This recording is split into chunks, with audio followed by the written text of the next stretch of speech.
Thank you, Kelly. Good afternoon. My name is Justin Powell, Justin, Powell, Powell, and I'm the Secretary for the South Carolina Department of Transportation.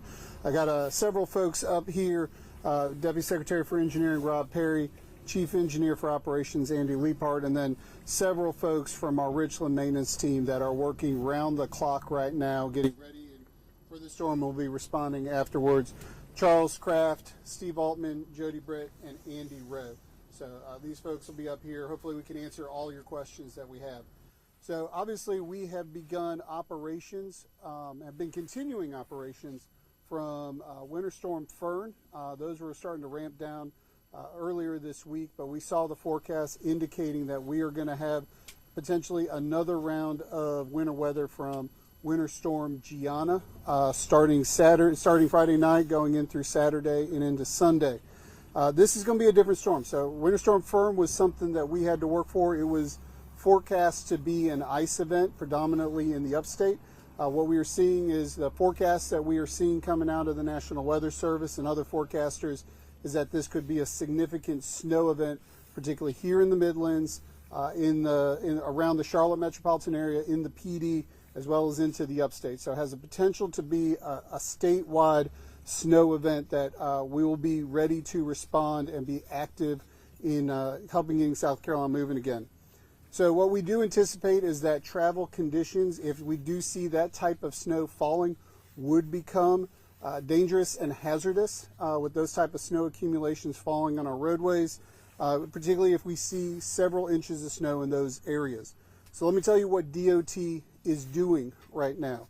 Our crews are out right now pre-treating our primary routes, our interstates, and our bridges in anticipation of this storm. So you will see DOT trucks spraying brine on the roads right now and getting ready for this storm, which will help us keep the roads open as long as we possibly can, but also will help us clear the roads afterwards.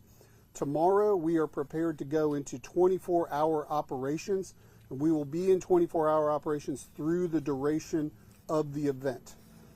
What that means, we have 3,000 employees that are now will be going on to shift work and will be prepared to work through the duration of the storm. We have 1,200 pieces of equipment that are ready to go. And we've been spending the past several days getting our equipment ready, restocking our salt supplies, being ready to make the brine that is needed to go on the roadways to be ready to respond and ultimately recover from this event. So what I want the public to know is that we are ready for this event. We have been preparing for this event, but I think the public needs to be prepared that this could be a very significant event in terms of the amount of snowfall. So what we ask is as we see what actually falls on the ground from the forecast, the folks need to be patient. It will take us some time to clear the roadways to get South Carolina moving again. But other important thing for us, we want to encourage folks to realize is that travel in snow and ice can be dangerous. It can be hazardous.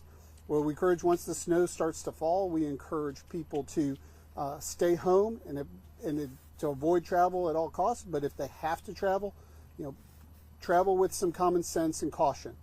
Drive slowly, give adequate space between other vehicles and you.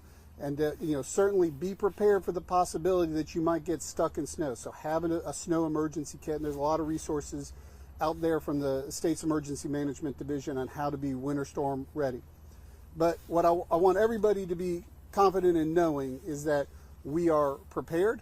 We are actively working to get ready for this storm. We will work through the duration of the storm, and when it is over, we will continue to work until the roads are reopened and cleared. With that, I'll open it up to questions from y'all.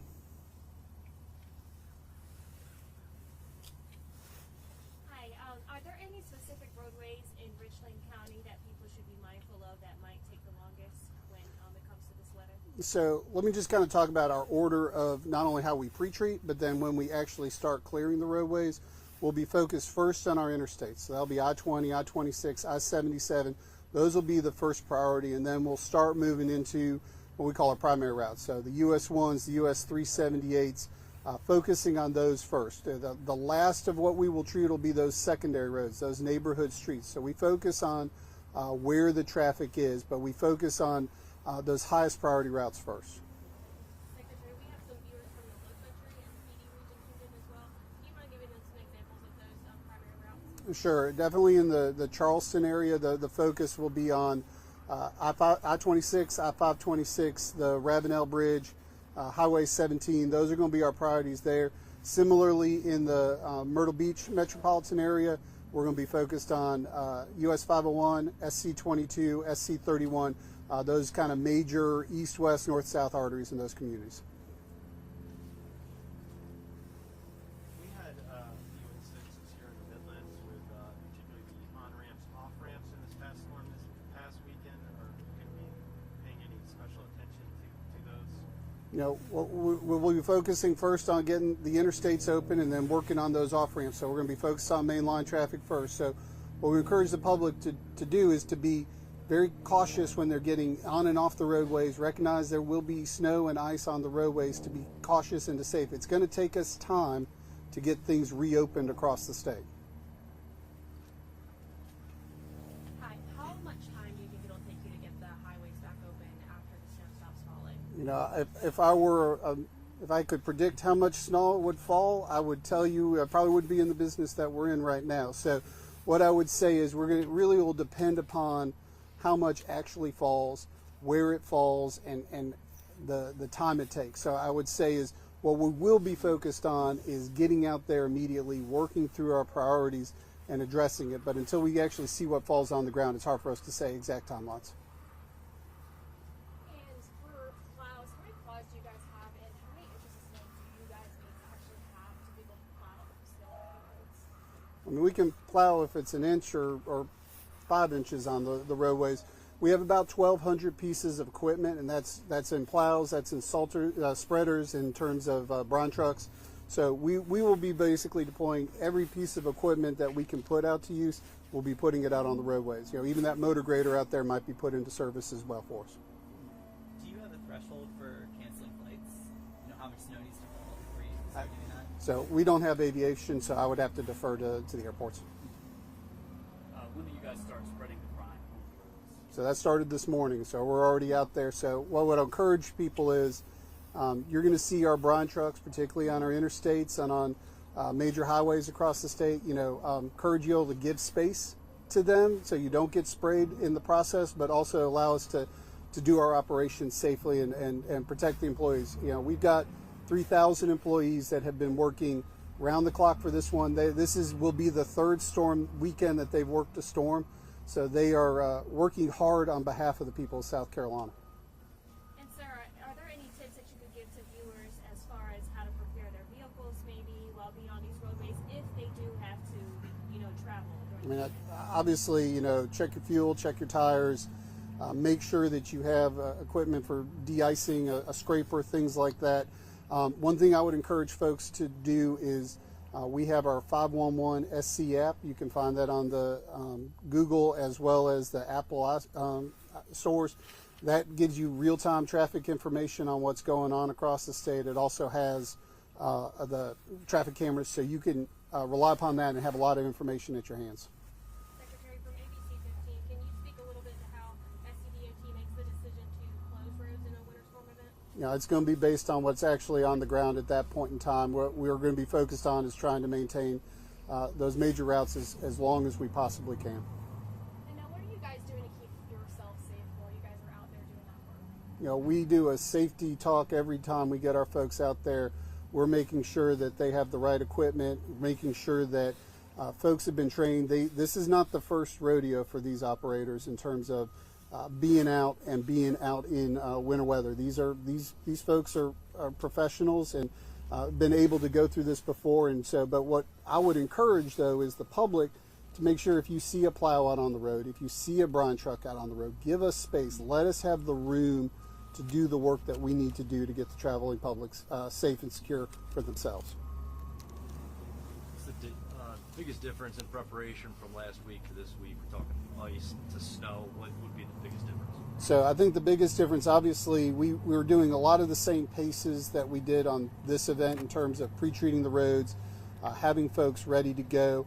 I think the bigger concern we had during the last event was the possibility of trees and debris falling on the roadways. So we had made preparations for that. With this being more of a snow event, we think that it's more of getting the accumulation off the road is going to be the biggest challenge. Any more advice that you could give those drivers out there not used to these conditions? Well, I think it's kind of two things. One, be safe, be smart, be able to give distance, be able to recognize your braking is going to be slower and that you need more distance to do it, that you may slide in that process. But at the end of the day, staying off the roads is probably the best advice I can give folks when it really starts coming down in terms of snow.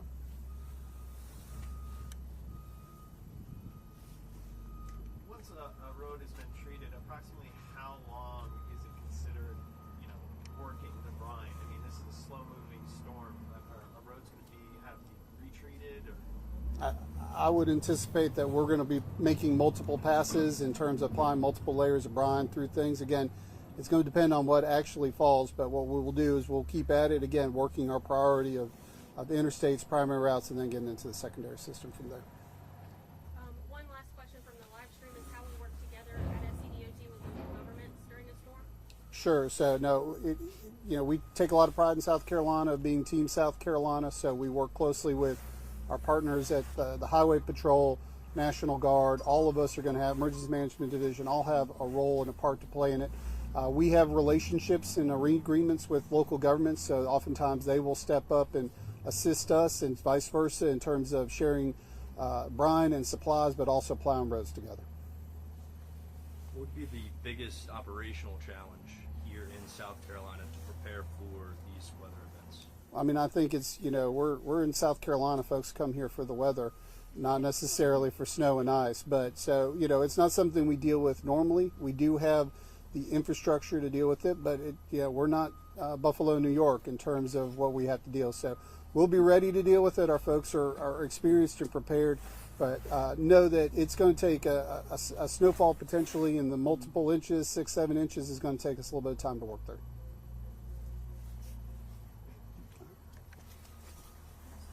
So the brine and the salt can be kind of hard on the roads, as we know, and it's important though to have it there to make sure that we can all drive on them.